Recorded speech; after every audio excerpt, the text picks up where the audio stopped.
کوئی کہتا ہے کہ میری روزی تنگ ہے، مجھے رزق نہیں مل رہا، میری جاب نہیں لگ رہی، میرے پاس آمدنی نہیں ہے، میرے رزق میں برکت نہیں ہے، طرح طرح کے مسائل ہیں۔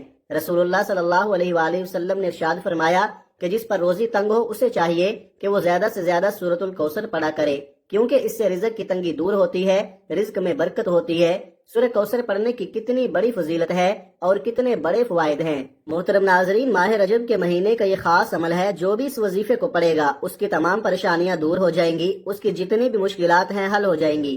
یہ وظیفہ آپ ماہ رجب کے مہینے میں کسی بھی دن، کسی بھی وقت، کسی بھی نماز کے بعد پڑھ سکتے ہیں، چلتے پھرتے بھی پڑھ سکتے ہیں۔ نہ وقت کی کوئی پابندی ہے، نہ جگہ کی کوئی قید ہے۔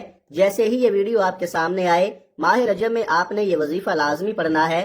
آپ نے یہ وظیفہ کس طرح پڑھنا ہے یہ سمجھ لیں، لیکن اس سے پہلے اگر آپ اس چینل پر نئے ہیں اور آپ نے ابھی تک اس چینل کو سبسکرائب نہیں کیا تو خدا را اس چینل کو ابھی سبسکرائب کر لیں، کیونکہ ایسے بہت سے وظائف، بہت سے اعمال آپ کے حوالے ڈیلی بیسس پر کرتا رہوں گا۔ اب عمل کیا ہے؟ ماہ رجب کے مہینے میں آپ کو جب جہاں جیسے وقت مل جائے، باوضو مصلی پر بیٹھ کر آپ نے سب سے پہلے اللہ کے حبیب صلی اللہ علیہ وآلہ وسلم کی ذات اقدس پر 3 بار درود پاک پڑھنا ہے۔ درود پاک آپ کوئی سا بھی پڑھ سکتے ہیں، آپ مختصر اور آسان سا درود صلی اللہ علیہ وآلہ وسلم پڑھ لیں یا آپ صلی اللہ علی محمد پڑھ لیں، لیکن درود ابراہیمی کی سب سے زیادہ فضیلت ہے۔ اگر آپ اس وظیفے میں درود ابراہیمی پڑھیں گے تو یہ سب سے اچھا ہے۔ تو ایک بار ثواب کی نیت سے میرے ساتھ بھی درود پاک پڑھ لیں۔ اللہم صلی علی محمد وعلی آل محمد کما صلیت علی ابراہیم وعلی آل ابراہیم انک حمید مجید۔ اللہم بارک علی محمد وعلی آل محمد کما بارکت علی ابراہیم وعلی آل ابراہیم انک حمید مجید۔ 3 بار درود پاک پڑھنے کے بعد آپ نے اپنے مقصد کی نیت کرنی ہے۔ ہر انسان کا مقصد الگ ہے، ہر انسان کی حاجت الگ ہے، پریشانی الگ ہے۔ آپ جس لیے بھی پڑھ رہے ہیں آپ نے پہلے اس کی نیت کرنی ہے۔ اگر آپ مال و دولت حاصل کرنے کے لیے پڑھ رہے ہیں تو یہ نیت کریں کہ یا اللہ مجھے مال و دولت عطا فرما۔ اگر آپ اولاد کے لیے پڑھ رہے ہیں تو یہ نیت کریں کہ یا اللہ میں اس عمل کو اولاد حاصل کرنے کے لیے پڑھ رہا ہوں، اس کی برکت سے مجھے اولاد عطا فرما۔ اگر کسی بڑی رقم کی ضرورت ہے، کاروبار کے لیے پڑھ رہے ہیں تو یہ نیت کریں کہ یا اللہ اس عمل کی برکت سے مجھے کاروبار عطا فرما۔ اگر آپ رشتے کے لیے پڑھ رہے ہیں تو یہ نیت کریں کہ یا اللہ مجھے اس کی برکت سے بہترین رشتہ عطا فرما۔ قرض کی ادائیگی کے لیے پڑھ رہے ہیں تو یہ نیت کریں کہ یا اللہ مجھے اس عمل کی برکت سے قرض سے ادائیگی عطا فرما۔ الغرض آپ جس بھی مقصد کے لیے یہ وظیفہ پڑھ رہے ہیں اس مقصد کے لیے آپ دل میں ارادہ کر لیں اور اس وظیفے کو پڑھنا شروع کر دیں۔ اپنے مقصد کی نیت کرتے ساتھ ہی فوری طور پر آپ نے ایک بار اعوذ باللہ من الشیطان الرجیم بسم اللہ الرحمن الرحیم پڑھ کر وظیفے کا آغاز کرنا ہے۔ اور سب سے پہلے نمبر پر جو وظیفہ آپ نے پڑھنا ہے وہ وظیفہ اللہ تعالیٰ کے ذاتی نام اور ایک اللہ تعالیٰ کے صفاتی نام کا وظیفہ ہے۔ وہ نام یا اللہ یا رزاقو ہے۔ یا اللہ رب کریم کا ذاتی نام ہے اور یا رزاقو رب کریم کا صفاتی نام ہے۔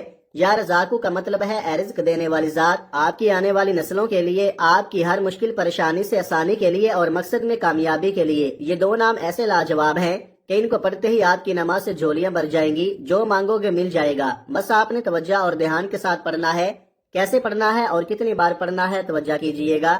یا اللہ یا رزاقو 1 بار ہو گیا، یا اللہ یا رزاقو 2 بار ہو گیا، یا اللہ یا رزاقو 3 بار ہو گیا۔ اس طرح سے آپ ہاتھوں کی انگلیوں پر پڑھ لیں یا آپ تسبیح کے دانوں پر پڑھ لیں۔ آپ نے 101 بار پڑھنا ہے۔ آپ نے سکون کے ساتھ، دھیان کے ساتھ پڑھنا ہے۔ ہم سارا دن گناہ کرتے ہیں، اللہ تعالیٰ کی نافرمانیاں کرتے ہیں۔ جو کافر ہیں اللہ تعالیٰ تو ان کو بھی رزق، مال و دولت عطا کرتا ہے، کیونکہ وہی تو دینے والی ذات ہے، وہی وحدہ لا شریک ہے، وہی بے نیاز ذات ہے۔ جب آپ یا اللہ یا رزاق کو پڑھ کر مانگیں گے تو وہ کیسے عطا نہیں کرے گا؟ جب آپ 101 بار یا اللہ یا رزاق کو پڑھ لے تو اب آپ نے دوسرے نمبر پر کون سا وظیفہ پڑھنا ہے؟ اب آپ نے دوسرے نمبر پر جو وظیفہ پڑھنا ہے وہ وظیفہ قرآن پاک کی ایک سورت کا وظیفہ ہے۔ یہ قرآن پاک کی سب سے چھوٹی سورت ہے، جسے دولت کا خزانہ کہا جاتا ہے، جسے کامیابی کا راز کہا جاتا ہے، جسے دولت والی سورت کہا جاتا ہے۔ آپ نے دوسرے نمبر پر سورہ کوثر پڑھنی ہے۔ سورہ کوثر کی تلاوت سماعت فرما لیں۔ بسم اللہ الرحمن الرحیم انا اعطیناک الکوثر فصل لربک وانحر انا شانئک هو الابتر۔ آپ نے سورہ کوثر کو صرف 33 بار پڑھنا ہے۔ صرف 33 بار سورہ کوثر پڑھنے سے رزق اور دولت کا طوفان آ جائے گا، جلد ہی لاکھوں کروڑوں میں کھیلو گے۔ سڑک پر مانگنے والا فقیر بھی ماہ رجب میں یہ خاص وظیفہ پڑھ کر دیکھ لے، فقیر سے بادشاہ بن جائے گا۔ میرے رب کی رحمتوں برکتوں سے مایوس نہ ہونا۔ دوستو، آپ رب سے مانگ رہے ہو، کسی بندے سے نہیں مانگ رہے۔ جب آپ 33 بار سورہ کوثر پڑھ لیں تو اب آپ نے تیسرے اور آخری نمبر پر کون سا وظیفہ پڑھنا ہے؟ اب آپ نے تیسرے نمبر پر استغفر اللہ پڑھنا ہے۔ استغفر اللہ پڑھنے سے آپ کے صغیرہ کبیرہ گناہ معاف ہو جائیں گے۔ یہ وقت بار بار نہیں آتا، یہ قبولیت کی گھڑیاں جب آتی ہیں تو اپنے ساتھ رحمتیں، برکتیں، بہاریں لے کر آتی ہیں۔ اگر کوئی بندہ ماہ رجب میں ایک نئی زندگی کا آغاز کرنا چاہتا ہے، جس میں جس طرف قدم بڑھائے تو کامیابی مقدر ہو جائے، آج آخری نمبر پر استغفر اللہ کو پڑھ لینا۔ کیسے پڑھنا ہے اور کتنی بار پڑھنا ہے توجہ کیجئے گا۔ استغفر اللہ 1 بار ہو گیا، استغفر اللہ 2 بار ہو گیا، استغفر اللہ 3 بار ہو گیا۔ اس طرح سے آپ استغفر اللہ کو اپنے دائیں ہاتھ کی انگلیوں پر پڑھ لیں یا تسبیح کے دانوں پر پڑھ لیں۔ آپ نے 313 بار پڑھنا ہے۔ جب آپ یہ تینوں اعمال بتائے گئے طریقے اور ترتیب سے پڑھ لیں تو اس کے بعد 3 بار پھر سے درود پاک پڑھنا ہے، جو درود پاک آپ نے عمل کے شروع میں پڑھا تھا۔ اب آپ کا عمل مکمل ہو گیا۔ اس کے بعد آپ اپنی حاجتوں کے لیے، پریشانیوں کے لیے دعا مانگ لیجئے گا۔ ناظرین، اللہ رب العزت نے ہمیں ایک انتہائی خوبصورت دین عطا کیا ہے جس میں زندگی گزارنے کی مکمل گائیڈ لائن دی گئی ہے۔ انسان چونکہ خطا کا پتلا ہے، چنانچہ اللہ جل شانہ نے گناہگاروں کے لیے توبہ کا دروازہ کھلا رکھا ہے اور مسلمانوں کو قرآن کریم میں بارہا استغفار کرتے رہنے کی تلقین کی ہے۔ اللہ سے استغفار کرنے سے جہاں اللہ ہمارے گناہوں کو معاف کرتا ہے، وہیں اس سے ہمیں اور بھی کئی فوائد حاصل ہوتے ہیں۔ استغفر اللہ کا ورد کرنے سے جہاں مسلمانوں پر اللہ تعالیٰ رحم فرماتے ہیں، وہی یہ وظیفہ مسلمانوں کے لیے کثرت مال اور نیک اولاد کا وسیلہ بھی بنتا ہے۔ استغفار کرنے سے ہماری دعاؤں کو شرف قبولیت عطا ہوتی ہے۔ قرآن مجید میں ارشاد باری تعالیٰ ہے کہ اللہ استغفار کرنے والوں پر رحم کی بارش کرتا ہے اور ان کی طاقت میں اضافہ فرماتا ہے۔ استغفار کی تمام تراہمیت اور فضائل کے باوجود بعض بد نصیب نفس شیطان کے بہکاوے میں آ کر توبہ استغفار کرنے میں ٹال مٹول سے کام لیتے ہیں۔ توبہ کا موقع ملنا بھی بہت بڑی سعادت کی بات ہے۔ بہت سے لوگوں کو توبہ کا موقع بھی نہیں ملتا اور وہ بغیر توبہ کیے اس دار فانی سے چلے جاتے ہیں۔ موت کا کوئی بھروسہ نہیں ہے، اس لیے ہمیں بھی بکثرت توبہ استغفار کرنی چاہیے۔ اللہ پاک سے دعا ہے کہ اللہ پاک ہمیں گناہوں سے بچنے اور سچی توبہ کرنے کی توفیق عطا فرمائے، آمین۔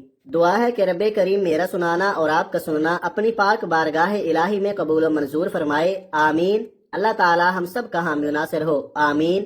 ناظرین، اپنے رزق میں برکت، وسعت اور کشادگی کے لیے اللہ تعالیٰ کے 99 ناموں میں سے کوئی ایک نام کمنٹ باکس میں ضرور لکھے۔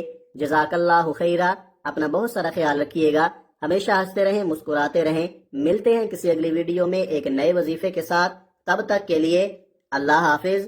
السلام علیکم ورحمۃ اللہ وبرکاتہ۔